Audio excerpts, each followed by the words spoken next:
Bonjour tout le monde, on se retrouve aujourd'hui pour la vidéo en fait de à quoi j'ai joué.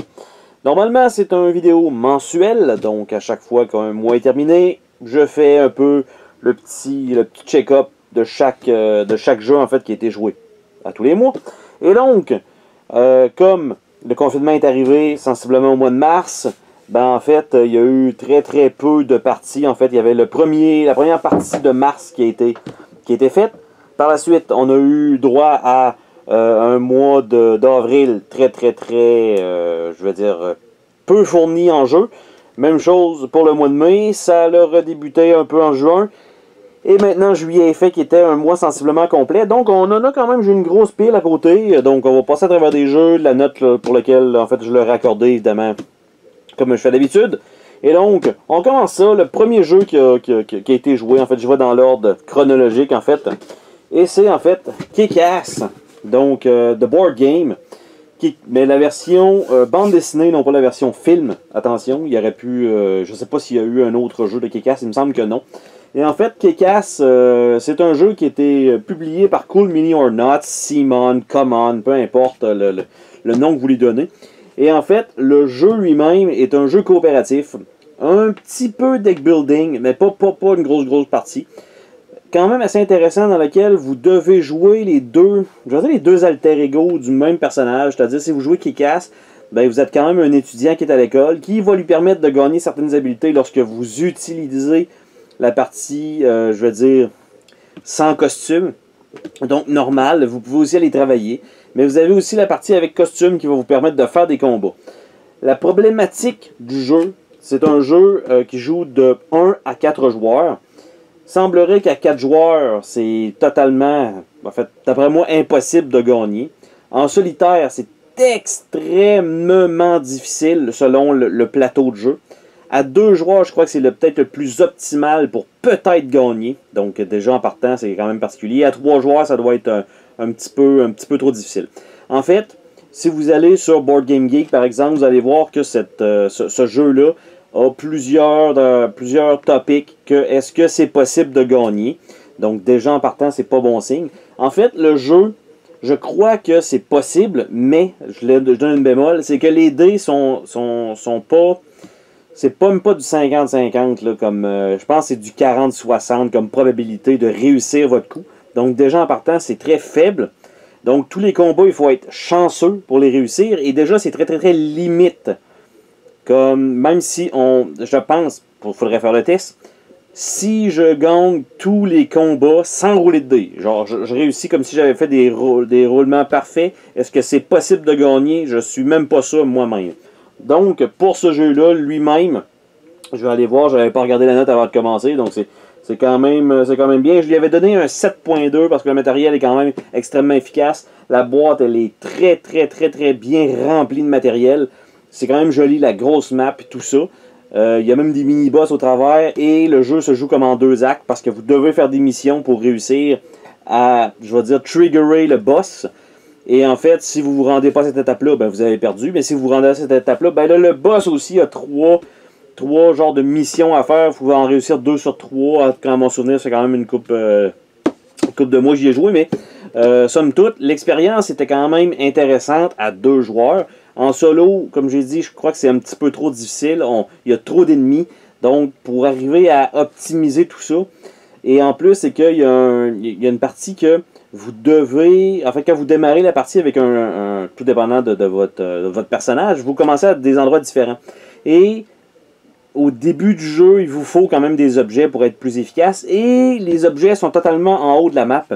Et ça vous prend plusieurs actions pour vous rendre. Par exemple, de mon côté, j'avais Kick-Ass et ça m'a tout pris pour être capable de me rendre à aller donc acheter un objet. Et à chaque tour, les objets vont cycler en plus. Donc, vous avez, par exemple, je vais dire 6$, c'est quand même pas énorme, pour acheter, par exemple, une veste par balle. Donc, on s'entend que la monnaie, c'est pas tout à fait ça. Mais, en fait, c'est que pour se rendre là, puis là, vous vous rendez et finalement, votre objet, le tour tout juste avant que vous puissiez l'acheter est juste retiré du marché. Et après ça, c'est des objets qui sont hors de prix pour vous. Donc, vous êtes rendu là-bas et vous perdez un peu votre temps. C'est peut-être mal optimisé pour ça. Je pense qu'il y a un petit peu trop de chance à avoir partout. Comme, les ennemis vont spawner là. Si je suis chanceux, je suis correct. Si je roule mes dés, je suis chanceux, je suis correct. Si les objets sortent, je suis chanceux. Il y a un petit peu trop de chance partout pour dire ça me les prend absolument toutes. Il n'y a aucune mitigation nulle part. Si vous êtes chanceux dans tous les volets, vous allez peut-être gagner la partie. Donc, ça m'a dérangé un petit peu pour Kekas. C'est pour ça qu'il a eu un 7.2. Par la suite, toujours au mois de mars, donc ça continue avec un autre jeu coop qui est Trogdor, The Board Game, donc qui est tiré d'un animé en ligne, de ce que j'ai pu comprendre. Je connaissais absolument pas le personnage, un genre de serpent, dragon, avec un gros bicep, un peu particulier. Mais en fait, le jeu est un jeu coopératif dans lequel vous bougez Trogdor et vous devez brûler tous les châteaux, tous les villages, tous les paysans.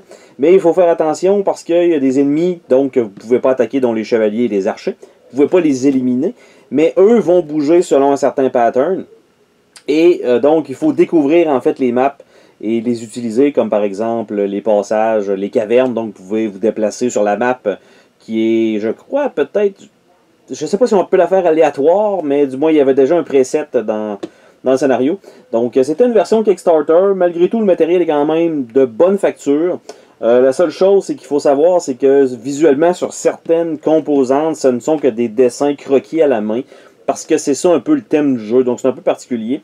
Mais pour ce qui est du jeu en lui-même, les mécaniques donc de coop, on bouge tous, je pense que c'est le troc d'or en fait qu'on bouge. Donc et non pas un troc d'or, donc un camion en or, vraiment troc d'or. Et en fait, on le bouge en groupe et chacun a un genre d'habilité spéciale qui permet d'influencer un peu le mouvement de Drogue d'or. Et les meeples en bois avec les petits effets de feu qu'on peut leur mettre sur la tête parce que eux, en fait, quand on les brûle, ben, ils partent à courir puis ils brûlent plusieurs autres tuiles, ce qui est quand même bien foutu, un peu d'aléatoire de ce côté-là, mais ce qui est des ennemis, on peut voir un peu, ok, ils vont utiliser tel pattern, donc il faut s'organiser pour pas se rendre à cet endroit-là. Donc, Trogdor, pour ça, on a joué une partie à 4 joueurs, et on lui a donné la note de 7.4. Autre jeu joué au mois de mars, avant que le confinement commence, qui est un jeu je croyais que c'est bel et bien Tim Fowler, pour lequel j'avais apprécié Burial Bros, j'avais apprécié Fugitive. Je crois aussi que c'est lui qui a fait l'autre jeu avec les deux. En fait, il y en a un qui est un fugitif, mais en voiture. Et je ne me souviens pas, j'ai rien que l'idée de Escape Plan, mais je sais que c'est pas ça. Bref, c'était quand même... Tous les principes étaient bons. Et quand j'ai vu celui-là, je me suis dit, waouh, ça va être cool. Un jeu versus en équipe, soit 1 contre 1, ou 2 contre 2, évidemment, comme j'ai dit, en équipe. Je crois que le jeu est plus efficace en 2 contre 2 qu'en solo, donc en versus simple. Et en fait, le jeu, je pourrais pas, d'habitude j'ai toujours le couvert, mais là je peux pas vraiment le présenter parce qu'il y a des trays à l'intérieur, malheureusement non protégés, donc ce qui fait que les composantes vont toutes se déplacer. Mais quand même, c'est donc le jeu Sabotage.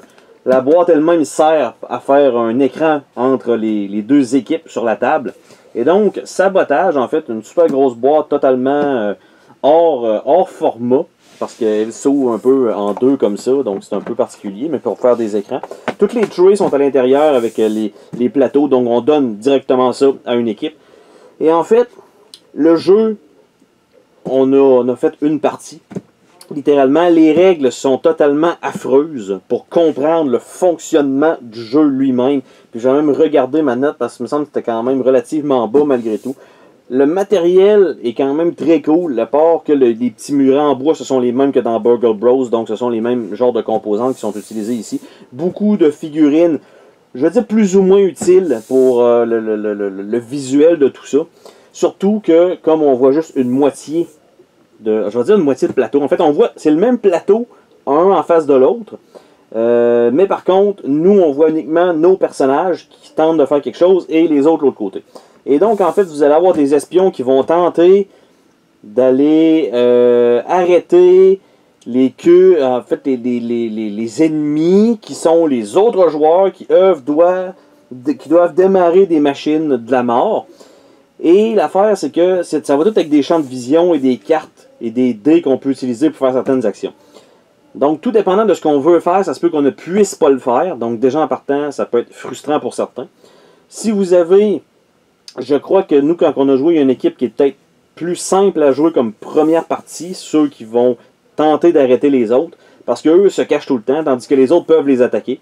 Mais ceux-là qui les attaquent, il faut qu'ils les voient en premier. Donc, ce qui arrive, c'est que si vous les voyez, là, vous allez dire, OK, nous, on croit qu'ils sont là, un peu à la Battleship, toucher, couler, c'est un peu le même principe pour ça.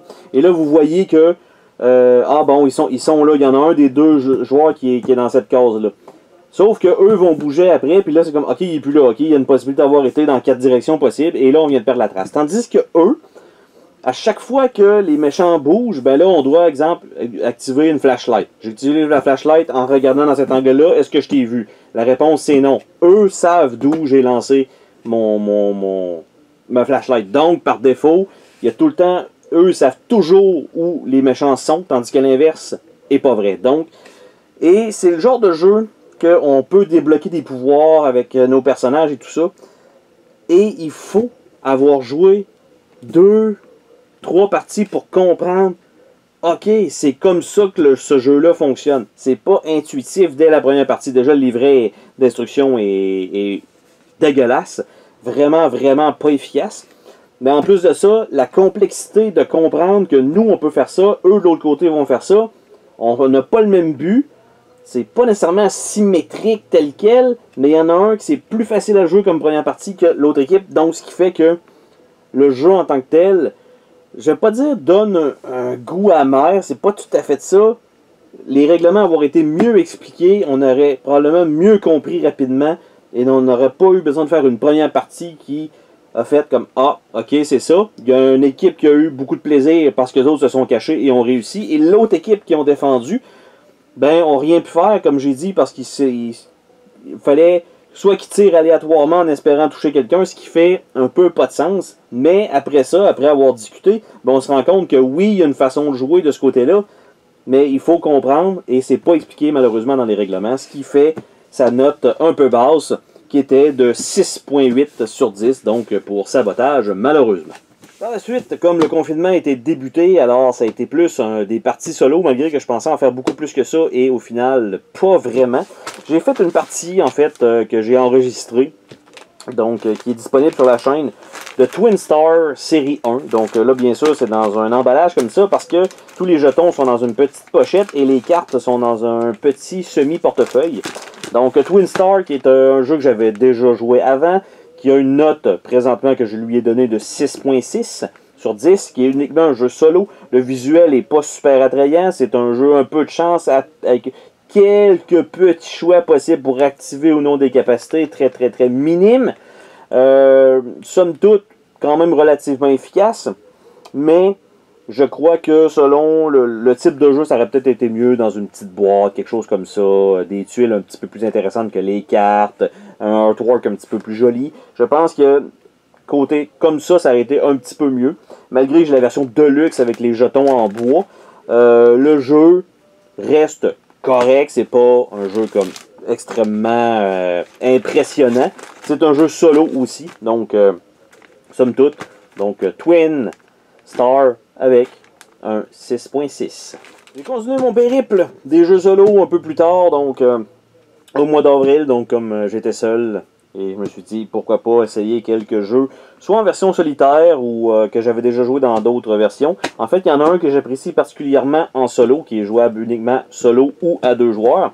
Et en fait, ça fait partie des Ion, soit en fait Aerion et tout ça. Donc toute cette catégorie-là, vous voyez que je suis même pas capable de nommer les autres, mais ils sont tous dans ce Onirim, entre autres aussi. Et en fait, le seul qui n'a pas été remasterisé en grosse boîte avec plein d'extensions, et c'est Urbion. Donc Urbion, que j'apprécie particulièrement en fait. Un petit jeu de cartes très très simple dans lequel vous avez des polarités positives, négatives, que vous devez poser d'un côté et l'autre de certaines cartes. Vous avez évidemment des façons de les placer selon ce qui est disponible sur les cartes. Quand vous jouez en solo, vous avez une main de cartes, vous les placez, vous essayez de faire un gros puzzle avec ça. Si vous êtes à deux, ben, il y a certains joueurs qui peuvent juste placer des polarités négatives, l'autre juste des positives, donc ça rajoute une petite complexité. Mais somme toute, le petit format et tout ça, c'est quand même extrêmement efficace.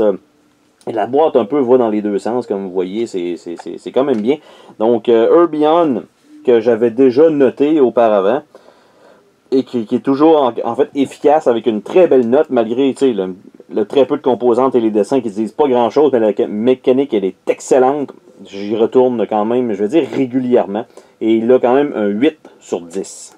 Par la suite, pour continuer en fait dans mon périple de jeu solo, encore une fois, selon le confinement, il y avait un jeu qu'on avait joué à 4 joueurs qui avait été, ma foi, pas si mal, pas impressionnant, notamment sa note de 6.7, c'est pas wow.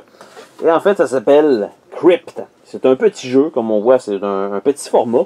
En fait, c'est un jeu dans lequel vous devez collectionner un certain nombre, je vais dire, de cartes d'une certaine valeur pour activer des pouvoirs qui vont vous permettre de soit relancer des dés pour pouvoir avoir de nouvelles cartes, soit en fait d'avoir un meilleur scoring en fin de partie. Et en fait, il y a une version solo qui existe dans le livret lui-même qui est donc officiel. Et en fait, c'est que vous allez jouer contre je veux dire, une intelligence artificielle, mais pas vraiment. Parce qu'en fait, c'est que vous allez devoir suivre les règles normales de jeu. L'intelligence artificielle, lui, il roule et il se place toujours de la même manière. Ce qui fait que vous pouvez être très malchanceux et que l'intelligence artificielle va toujours vous casser à chaque tour, ce qui est assez rare, mais la possibilité, elle est là. Et en plus de ça, vous de votre côté, c'est tout dépendant de ce qui se passe et si vous essayez d'avoir des meilleurs combos possibles. Donc, aller chercher les meilleures cartes pour vous, tout dépendant de ce que vous récoltez. Eh bien, en fait, vous allez possiblement perdre des dés que vous devez récupérer en perdant un tour complet, tandis que l'intelligence artificielle, lui, n'en perd jamais. Et en fait, lui, il va toujours aller avec ses 3 dés au maximum, tout le temps, ou même 4 dés, il va tout le temps au maximum de ce qu'il peut. Donc ça, déjà en partant, ça brise un peu le joueur, parce qu'à un moment donné, si on perd juste un dé, on roule à 2 dés. L'intelligence artificielle, lui, il roule au fond. En plus de ça, l'intelligence artificielle, c'est vraiment, il choisit par puissance de carte et non pas de ce qu'il lui a besoin. Donc, il se fout totalement de ça parce que son scoring ne compte pas à la fin de partie, c'est juste le vôtre qui compte et si vous avez fait un certain nombre de points, bien, vous êtes classé, donc tout simplement dans un certain rang. La fin de partie n'est pas comme « Wow, j'ai gagné contre l'intelligence artificielle ». Lui, c'est sûr qu'il vous défonce côté scoring, il ramasse des cartes à tous les tours. Il faut essayer d'avoir le meilleur scoring avec ce que vous pouvez faire. Donc, la note n'a pas changé, c'est encore la même note. Le solo n'a pas fait « Wow » finalement, donc Crypt, c'est correct, mais sans plus.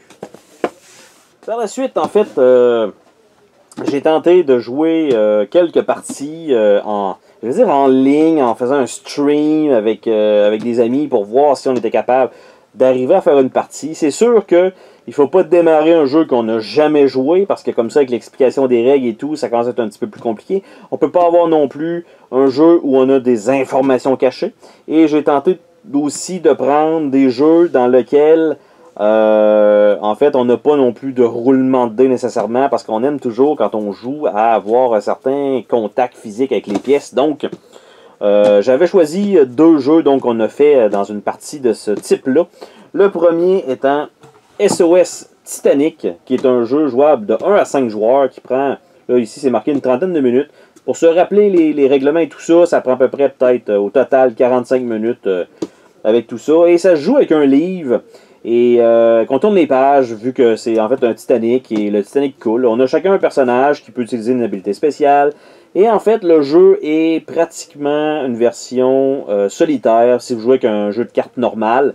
En fait, vous devez les mettre dans un certain ordre. Et après ça, il faut mettre l'as pour démarrer, le 2, le 3, le 4 de pique. Et bon, y aller comme ça. Vous savez un peu le principe du solitaire. Ben, c'est ce qui est répliqué ici avec des passagers. Et on doit essayer de faire le meilleur scoring avant que le Titanic coule. Et donc, dans le livret, il nous dit « Ah, le Titanic, de la manière que ça s'est fait comme ça, aurait eu pour 49 points. Est-ce que vous êtes capable de faire mieux? » Le but, c'est de sauver tout le monde, mais c'est peu probable que ça arrive. Donc, il faut faire le meilleur scoring possible avec certains symboles sur les cartes dans lesquels vous allez essayer donc de faire des combos. Et le jeu reste quand même très, très, très efficace, malgré que ça reste très basic. Si vous avez joué au solitaire, c'est une petite variante qui rajoute un petit peu de piquant parce que vous allez avoir une habilité spéciale, vous allez avoir aussi chacun des personnages peut tirer un certain nombre de cartes pour pouvoir remplacer, ce qui est un peu la règle dans le solitaire, que vous pouvez aller une carte à la fois ou en piger 3 par exemple et en choisir une des 3. Donc c'est un peu le même principe pour ce jeu-là. Et vous avez des cartes avec des bonus que celle-là donne vraiment quelque chose d'intéressant. Allez chercher la carte que vous voulez dans la défausse et tout ça. Donc le jeu lui-même quand même très très très efficace. Et la note n'a pas augmenté. Donc c'était une note qui date il y a quand même longtemps. Je lui avais donné un 7 sur 10 parce qu'en fait le matériel avait des cartes, les encore, des cartes qui sont d'une grosseur, d'une grandeur non conventionnelle. Et en fait, j'ai fini par trouver donc des protecteurs pour ces cartes-là, malgré que c'est à peu près comme 4 ans plus tard que je viens de trouver les protecteurs. Mais somme toute, maintenant, il est protégé. Et le livre lui-même, je pense qu'avec les pages, parce qu'il est boudiné, vont finir par, malheureusement, avec des jeux à répétition, va finir par se briser quand même rapidement. Donc, sur ce, je lui ai donné un 7 sur 10. Donc, un autre jeu qui a été joué en ligne avec SOS Titanic lors de la même soirée, en fait, il fallait un certain jeu qu'on connaissait déjà les règles, qu'on a joué quand même assez souvent. Et en fait, nous avons joué à Pandémie. Donc, la version française Pandémie, vous voyez que c'est la vieille cover, parce que j'ai la vieille version avec la première expansion.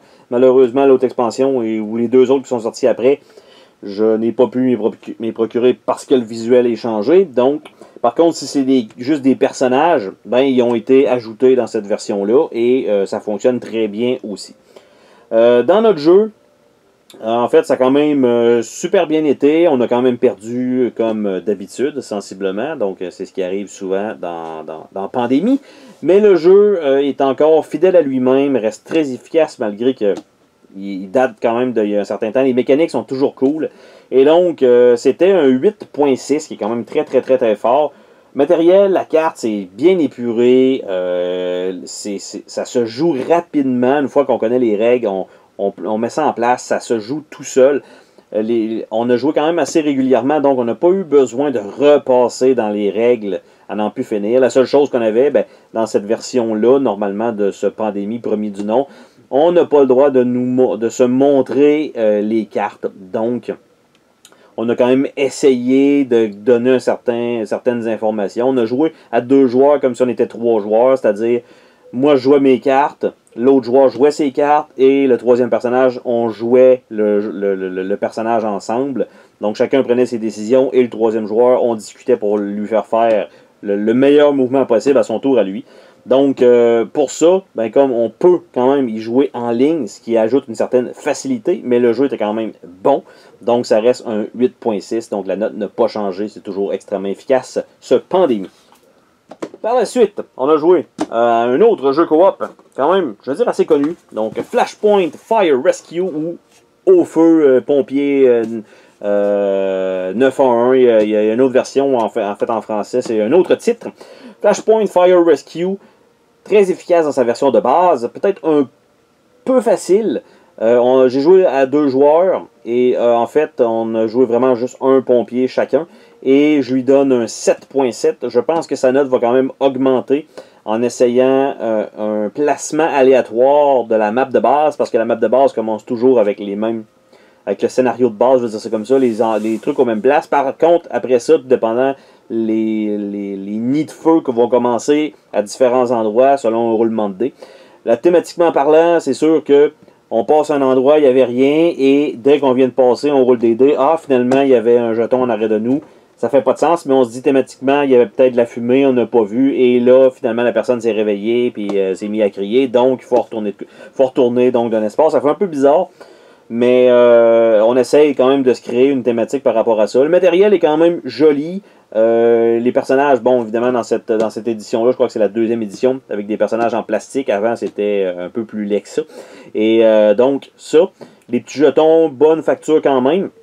Mais on a joué en version de base, donc les actions sont quand même, je vais dire, limitées et très évidentes, souvent, pour ce faire. Donc, on a gagné notre partie du premier scénario à refaire la même carte avec un setup aléatoire, ça doit quand même être très très très très cool. Et en plus, le plateau est réversible et il y a plein d'expansions qui sont sorties anyway, si on veut rajouter de la jouabilité.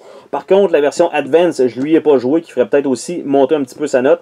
Ça rajoute une certaine complexité de ce que j'ai pu lire en ligne. C'est peut-être moins plaisant à jouer parce qu'il y a trop de petites règles. Par contre, j'aimerais quand même bien l'essayer avec le scénario de base pour voir vraiment la différence entre les deux, si oui ou non la note monte. Sinon, de juste jouer avec la version de base. Donc, Flashpoint Fire Rescue. Par la suite, en fait, on a joué. Là, on était un petit peu plus. On était 3 joueurs et on a joué. Là, c'est pas la grosse boîte parce que la grosse boîte... elle était au-dessus et ça me tentait pas de la sortir pour montrer ça. Et anyway, ça aurait pris trop de place. Donc j'ai pris une petite boîte d'expansion et c'est Darkest avec un nom pas possible comme ça. En fait, le jeu, on lui a donné un 7.2 à 3 joueurs. Le pourquoi, c'est que les règles sont très très mal écrites. Je sais que les règles ont été réécrites et le fichier est disponible sur Board Game Geek, mais initialement... les règles sont affreuses, ça nous a pris plusieurs fois repasser sur les mêmes règlements pour comprendre, même le setup initial n'est pas clair. L'histoire en tant que telle fait pas de sens parce qu'on se ramasse dans un manoir pour éliminer une menace qui démarre et si jamais on n'arrête pas la menace dans le manoir avant que ça sorte, l'humanité va périr, mais nos personnages n'ont pas un but commun d'être là à ce moment-là. Par exemple, vous allez avoir un pompier, vous allez avoir un vendeur, là, je ne me rappelle plus exactement. Ça fait pas de sens d'avoir tous ces personnages-là différents à la même place. Si on avait dit ce sont des étudiants dans différents groupes et qu'ils allaient faire un party dans ce manoir-là et tout d'un coup, il y a une porte qui est ouverte et il y a des zombies qui ont commencé à sortir, ben là, on aurait fait « Ah, ok, eux autres, ils se connaissaient, ils ont chacune des habiletés différentes, et voici, maintenant, tu sais, il y avait un but à aller dans ce manoir-là. Là, ça fait pas de sens. » Donc, déjà, la prémisse, pas super. Les tuiles elles-mêmes, pas super bonne facture, déjà, sont déjà en train de rondir, donc pas super plaisant pour ça. Et le jeu se joue en deux phases. Une première phase qui prend sensiblement comme 1h30, 2 heures, c'est-à-dire d'essayer de trouver des combinaisons de coffres pour ouvrir la salle principale.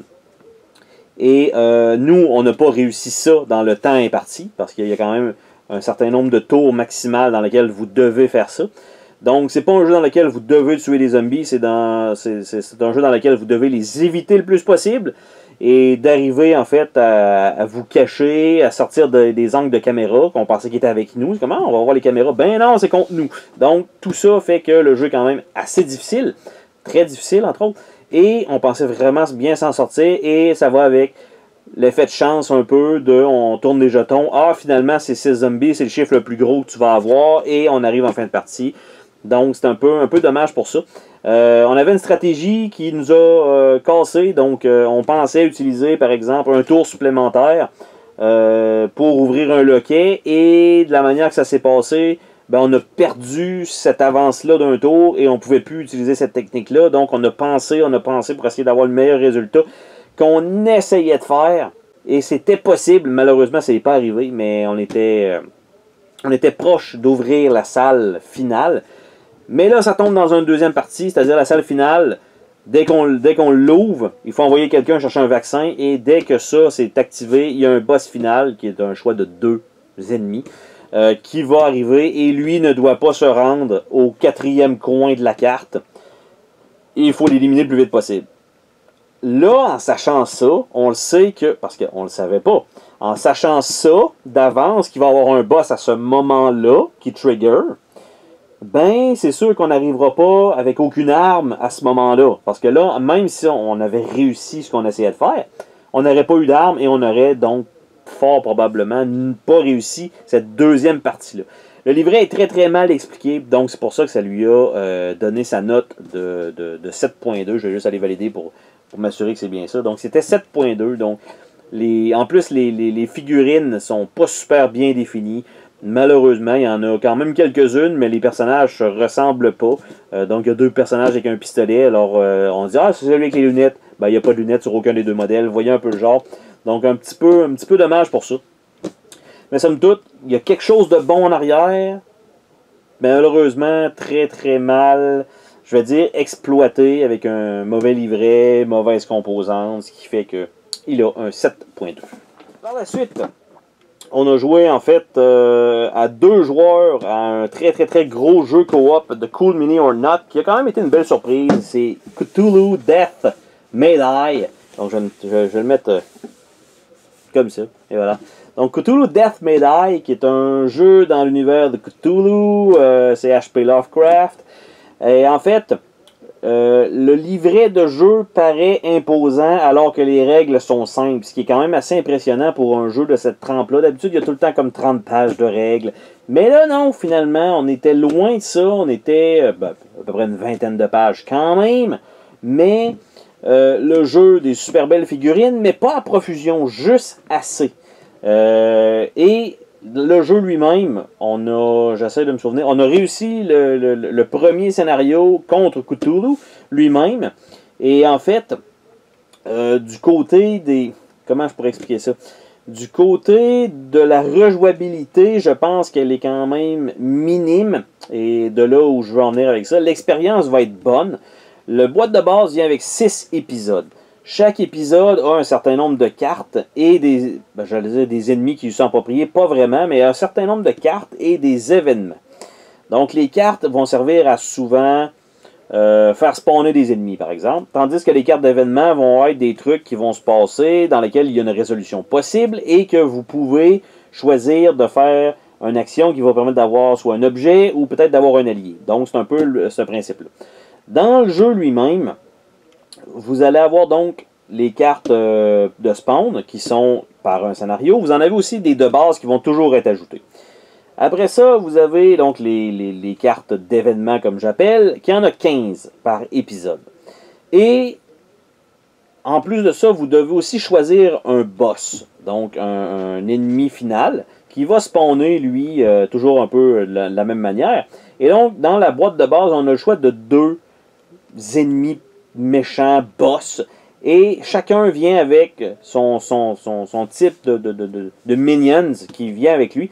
Donc, quand on ajoute ça ensemble, c'est-à-dire que le premier épisode lui-même peut être joué de 2 façons, donc avec des règles un peu différentes parce que chacun des boss amène son lot de complexité. Donc, vous avez Cthulhu d'un côté et l'autre c'était comme Astur ou quelque chose comme ça, un nom particulier encore une fois, non prononçable. Et en fait, dans les deux, vous allez prendre le deck de spawn que vous allez mélanger avec le deck de spawn de base et les ennemis supplémentaires et tout ça, et ça va populer donc le board. Les actions sont très simples pour ce qui est du jeu. Le visuel est franchement attrayant, des belles figurines, des beaux plateaux. En plus de ça, moi j'avais la version Kickstarter avec des plateaux qui vont par-dessus les fiches de personnages pour mettre des jetons à l'intérieur. Franchement, c'est un must. Et en fait, plus vous allez jouer, plus vous allez devenir fou. Plus vous devenez fou, plus vous devenez puissant. Vous avez un peu votre arbre d'habileté que vous pouvez choisir. Et en fait, vous ne serez pas au max partout lorsque vous allez arriver proche de virer en folie, en fait, et de mourir dans la folie. Sensiblement, vous n'aurez pas toutes les habiletés, oubliez ça. Et cette ligne-là ne peut pas redescendre. Donc, la ligne de folie ne redescend jamais. Et donc, ce qui est intéressant, c'est de monter rapidement pour avoir des habiletés plus vite. Mais la problématique, c'est que comme ça ne redescend pas, vous allez maintenant avoir par exemple, les boss qui vont vous dire, bon, vous prenez une folie. Ça va quand même assez rapidement vers la fin de la partie. Donc, nous, on a réussi le premier scénario contre Cthulhu. Et le replay value que je peux trouver, oui, peut-être y jouer contre le deuxième boss avec des personnages évidemment différents pour les joueurs. Mais malheureusement, les 15 événements qui sont de l'épisode 1, on en a vu peut-être 12 sur 15 dans tout et pour tout. Donc, il reste pas beaucoup de diversité. On sait à quoi s'attendre, on sait quel objet fait quoi. Ça va malheureusement casser. Et je pense que c'est peut-être mieux de le faire en succession. Par exemple, de jouer les 6 épisodes contre Cthulhu en premier. Et après ça, de refaire un scénario et de jouer encore l'épisode 1 à 6 contre l'autre boss. Avec l'édition Kickstarter, je crois qu'il y a 2 boss supplémentaires. Il y a un scénario spécial avec la giga figurine que j'ai présentée dans un déballage. Et il y a aussi la saison 2 qui existe avec un peu le même principe, 6 épisodes et tout ça. Mais si vous achetez uniquement la boîte de base, dites-vous que je crois que, mon opinion personnelle pour ce que ça vaut, la replay value sera peut-être pas aussi optimale que ce qu'on a dans certains autres jeux de Cool Mini or Not. Donc je pense qu'une fois que vous allez avoir fait peut-être l'épisode 1 contre les deux boss, ça vous tentera peut-être pas de le refaire avec des personnages encore différents, juste pour voir si vous êtes capable. Je suis pas certain que ça va se rendre jusque-là. Par contre, super bonne facture.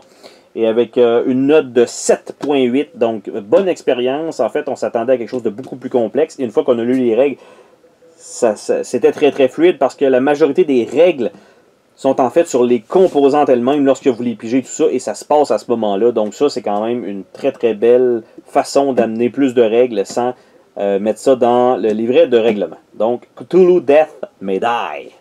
Malgré tout, quand même plusieurs gros jeux, je pense, qui ont été joués. Il y a quand même eu des jeux un peu plus petits, dont Salade de points. Donc, Salade 2 points. Et qui est en fait un petit jeu extrêmement rapide dans lequel, oui, on peut faire plusieurs parties un peu à la Uno pour calculer les scores, ou on peut y aller par partie. Celui qui a le plus de points gagne, ça vient de se terminer là. Donc, dans ce cas-là, c'est des parties extrêmement rapides. On voit 20 minutes ici. Je crois que c'est plus court que ça peut se faire sensiblement en 5, 6, 7 minutes, une fois qu'on connaît les règlements, très très très très simples. Des colonnes de légumes, des colonnes de cartes de points, vous ramassez vos cartes de points, vous essayez de faire ces objectifs-là avec les cartes de légumes que vous ramassez, et en fin de partie, vous faites un décompte, une fois qu'il n'y a plus de cartes disponibles. Et c'est quand même assez facile à jouer. Là, bien sûr, cette version-là, elle est en français. C'est une version anglaise, un petit peu de texte sur les cartes, très très très minime, je pense. Et ben, en fait, avec tout ça, le jeu lui-même, on lui a donné un 7.5 parce que la rejouabilité, il y a quand même beaucoup de cartes. J'essaie de voir, en fait, il y a 100 façons de marquer des points, donc je vais supposer qu'il y a un certain nombre de cartes qui doit être proche de ça. Donc 108 cartes recto verso. Donc en fait, c'est 108 buts différents. Donc ce qui va sortir dans le jeu, c'est que comme vous allez mettre des légumes et tout ça, ce ne sera jamais les mêmes cartes qui vont être là. Tout dépendant du nombre de joueurs aussi. Nous, on a joué à 4 joueurs. C'est quand même assez rapide, mais c'est conséquent parce qu'en fait, vous retirez des cartes du deck et vous en ajoutez tout dépendant du nombre de joueurs. Donc, 4 joueurs, c'était très, très, très efficace et il n'y a pas nécessairement... Oui, on regarde un peu les autres. OK, il y a telle chose, il va falloir faire des points avec ça, mais la stratégie n'est pas là. C'est vous basez vraiment sur vous essayez de faire le plus possible avec votre propre tableau.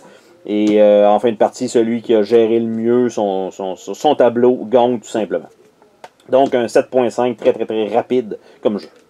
Par la suite, en fait, on voulait avoir un petit peu plus de conflit lors de nos parties. Et on a joué un jeu qui amène plus ou moins ça. Et c'est Crusader Thy Will Be Done. Qui est un jeu de conquête...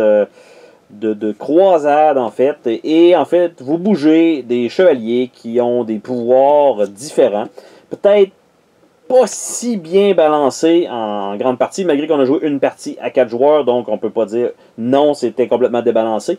Est-ce que ça change, est-ce que ça à 3 joueurs, est-ce qu'il y en aurait un vraiment plus avantageux? Peut-être, peut-être pas.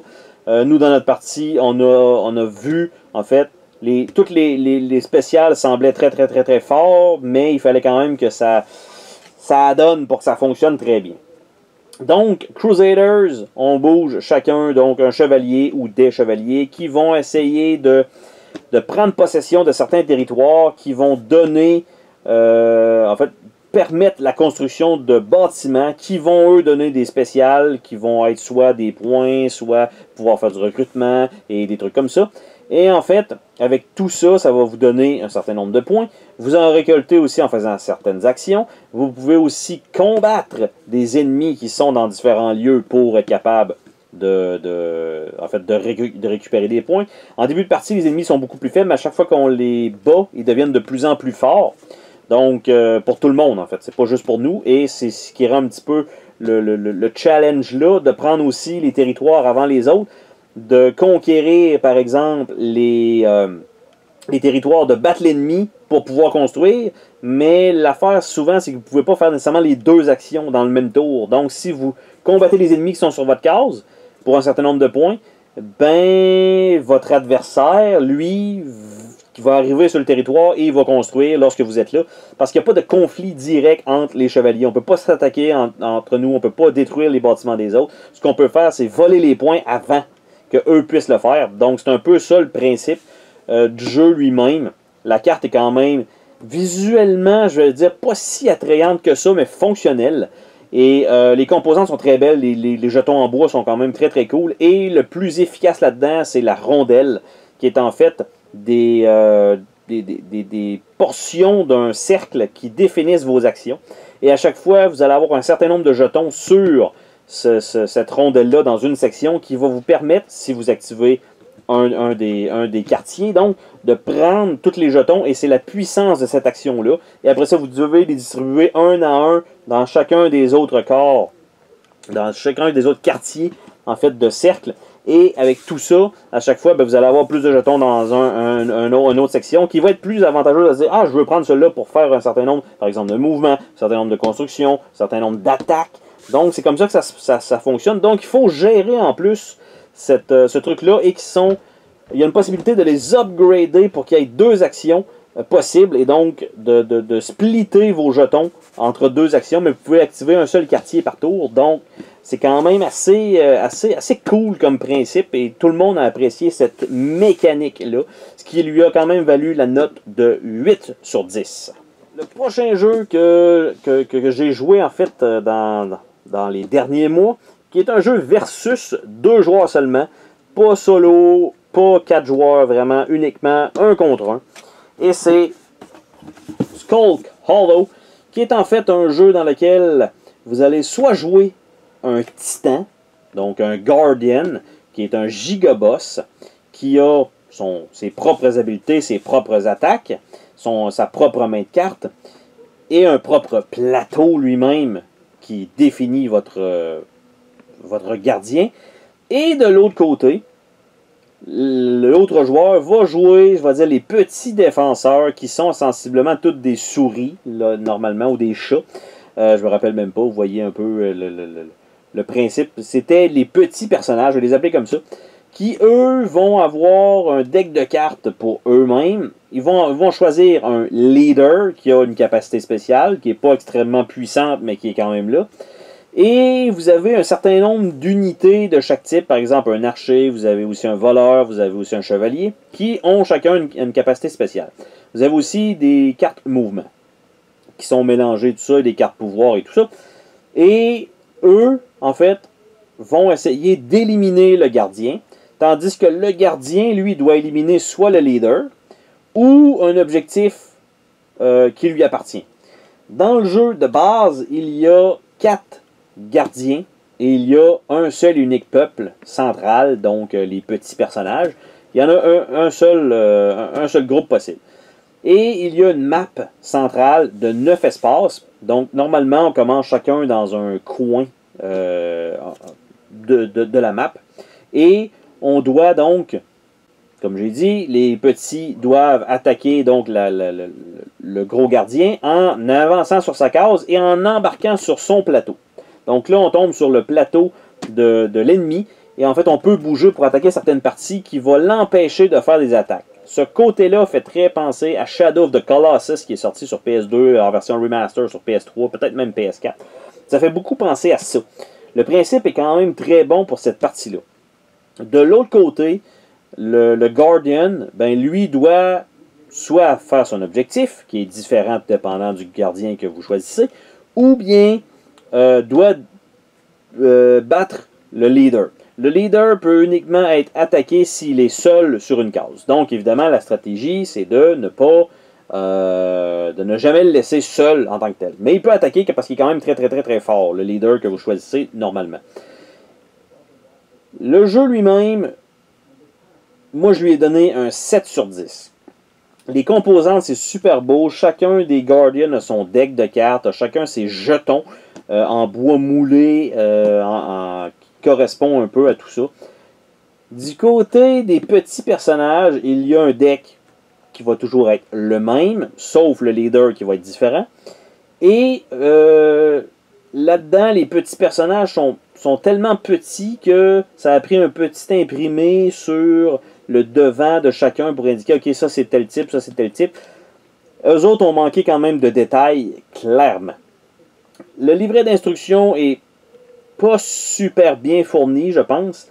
Et c'est un peu le même principe qu'un jeu que j'ai nommé plus tôt, qui était Sabotage, c'est le genre de jeu que vous devez jouer au moins une partie pour faire « Ah, ok, c'est comme ça que ça fonctionne ». Parce que le livret d'instruction vous indique une certaine partie qui est commune aux deux, après ça juste d'un côté, après ça juste l'autre côté, après ça les habilités spéciales d'un, après ça les habilités spéciales de l'autre. Malgré qu'il y a quand même plusieurs petits règlements, il y a quand même des zones grises, notamment est-ce qu'on peut utiliser des pouvoirs pour bouger, alors que bouger n'est pas une action définie, mais qui est là quand même. On a aussi les mouvements qui sont définis pratiquement par les cartes, et les cartes elles-mêmes vous dictent une direction, en plus d'où vous pouvez bouger une troupe, par exemple. Donc, c'est assez difficile sur le plateau, surtout avec les petits personnages, de faire un peu ce qu'on veut. Donc, de ce côté-là, c'est ça. De l'autre côté, du côté du Guardian, il y a quand même une main de cartes moins impressionnante. Et évidemment, son but, je vais dire autre qu'éliminer le leader, c'est plus facile, je pense, de faire probablement l'autre objectif. Et en fait, si le joueur comprend ce qu'il a à faire, ça va être beaucoup plus simple de ce côté-là que de l'autre côté, je pense. Parce qu'en fait, si, là, hypothétiquement parlant, parce que j'ai quand même donné la note de 7, je pense pas que ça augmente plus que ça. En fait, c'est que si on échange les rôles, probablement que le joueur qui a joué les petits personnages va essayer de faire les choses que le Guardian a fait, et l'inverse va essayer de faire totalement une meilleure stratégie que l'autre joueur a fait. Bref, je suis pas sûr que juste d'inverser les rôles améliore la qualité du jeu dans cette partie-là. Et si on joue, par exemple, tout le temps, ben, un joueur joue les petits personnages tant et aussi longtemps qu'il ne gagne pas, on va dire ça comme ça, et l'autre joueur va jouer les gardiens. Ce qui arrive, c'est que le joueur qui joue le gardien, lui doit apprendre un nouveau deck, des nouvelles habiletés à chaque fois. Par contre, contre qui il se bat, c'est toujours la même chose. C'est toujours le même deck. Alors il sait qu'il y a une carte qui est mouvement partout. Si elle est passée, elle ne la ressortira pas. Tandis que le joueur qui joue les petits personnages, lui, il doit se rappeler des quatre boss possibles. Donc, c'est là que la complexité un petit peu dans tout ça fait que je peux pas lui donner plus que ça. Les composantes sont quand même jolies malgré quelques petites affaires. La boîte est efficace. J'ai pu rentrer tout le matériel avec les pochettes. Tout rentre là. Il y a une mini-expansion qui est fournie pour les artefacts pour rendre le jeu peut-être un peu plus facile. La seule bémol, c'est vraiment la particularité que si vous jouez un côté, vous allez faire totalement l'inverse de l'autre côté. Et comme le joueur, peu importe le joueur qui gagne, je veux dire, entre les petits ou le Guardian, si vous switchez, ça va être le même joueur qui va gagner de l'autre côté. Je suis quasiment convaincu de ça pour un premier gardien. Si, après ça, vous changez de gardien, ben, tout dépendant, en fait, les petits personnages vont toujours, à part le leader qui change avec une mini-habilité très, très, très basique, c'est pas assez pour dire que ça va déstabiliser le gardien. Tandis que le gardien, lui, va arriver avec un nouveau deck, arrive avec des nouvelles attaques, arrive avec tout ça.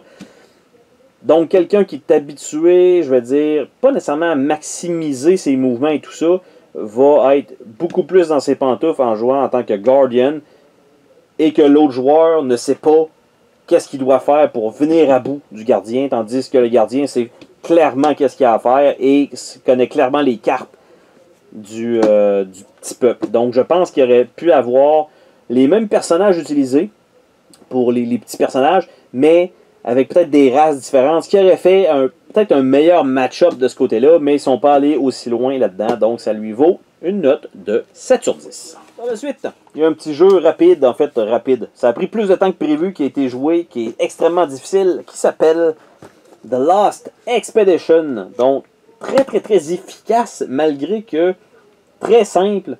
On pige des cartes, on les place en ordre chronologique, on fait ce qui est indiqué sur la carte, et on essaye de ne pas mourir. C'est un peu ça le but, c'est très très très très simple, les giga grosses cartes avec gros artwork qui ne sert strictement à rien là-dedans.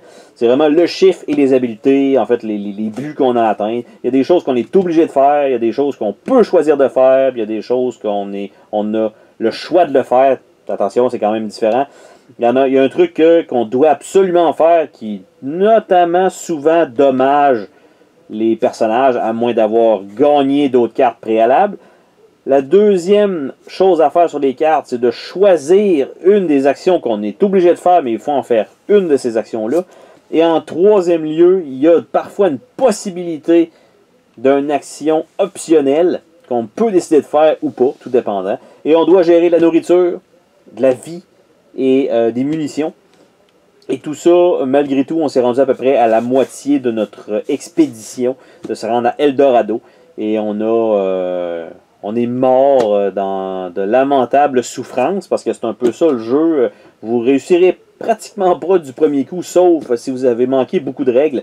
On y a joué à 3 joueurs, c'est en coopératif. En solo, je sais que c'est d'autres règles qui est peut-être plus intéressant à faire en solo. Mais à 3 joueurs, c'était quand même relativement efficace. Avec une certaine communication minime. Mais malgré tout, le jeu était quand même très très très très bon. Ce qui lui a valu la note de 7.3. Et pour finir, le dernier jeu qui a été joué durant le confinement et le dernier mois de déconfinement, qui est un jeu extrêmement mathématique, et j'appelle ici Suburbia Collector's Edition. Donc, cette version-là vient avec plein de beaux trays, avec tous les jetons en métal, en bois, le jeton premier joueur qui s'allume, les plateaux réversibles avec les villes. Belle édition, évidemment, mais sans... D'ailleurs, je vais quand même... le côté tactile est excellent. Il y a même la tour pour choisir, en fait, les bâtisses qui sont à acheter. Le jeu, je lui ai donné un 7.5. On a joué une partie à 4 joueurs qui a quand même été très longue. Parce que si... Puis je pense que c'est le but... si vous avez des joueurs qui essaient de maximiser chacun des mouvements possibles, ce jeu-là est clairement pour eux, mais ça va prendre aussi beaucoup de temps.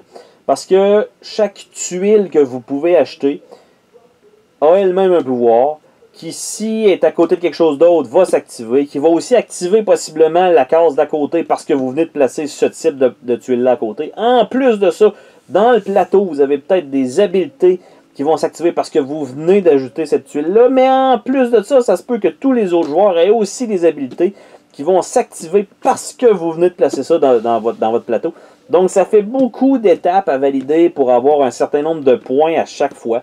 Par contre, la mécanique de devoir augmenter votre argent, votre income, donc votre rentrée d'argent, d'augmenter votre réputation qui va vous faire ramener des personnages dans votre ville, parce que c'est ça le but d'avoir le plus de population.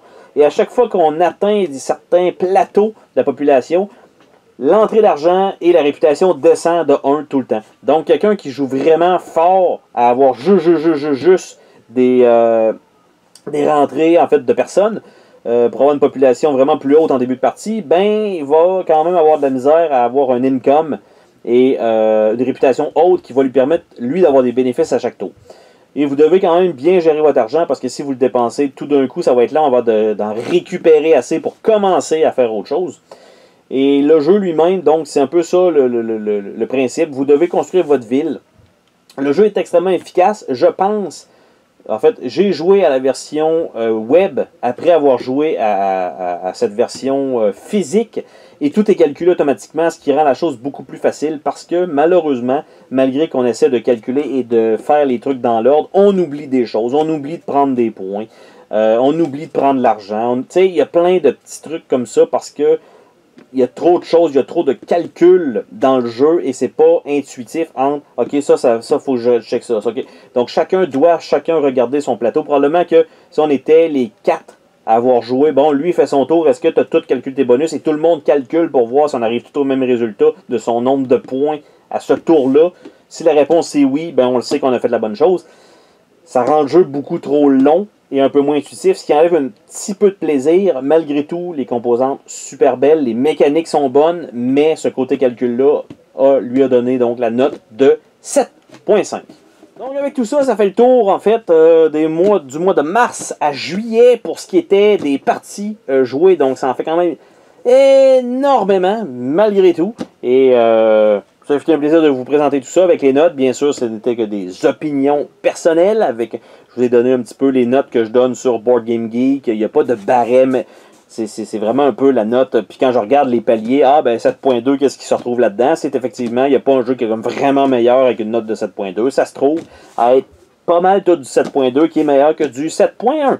Donc, par défaut, c'est comme ça que ça fonctionne pour ça. Et donc, on se dit à la prochaine, sensiblement pour ce type de vidéo-là, le mois prochain, pour savoir à quoi je vais avoir joué dans le dernier mois. Sur ce, bye bye!